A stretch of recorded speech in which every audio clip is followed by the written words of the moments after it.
Creating a company stamp online for free is easy with online stamp making tools. Follow these steps. Choose an online stamp maker tool. Visit websites like stampmaker.net, getstencil.com or mystampready.com. These platforms allow you to design company stamps for free. Select a stamp template. Once on the platform, browse through different stamp templates. Choose a circular, rectangular, or square design based on your preferences. Customize the stamp.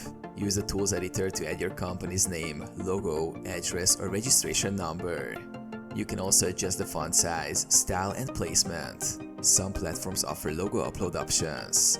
If you want to use your business logo, make sure you have it in a PNG or SVG format.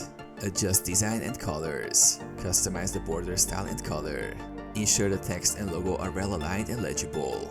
Download the stamp. Once satisfied with the design, click download. Most tools allow you to download the stamp as a PNG or PDF file. Use the stamp digitally or physically.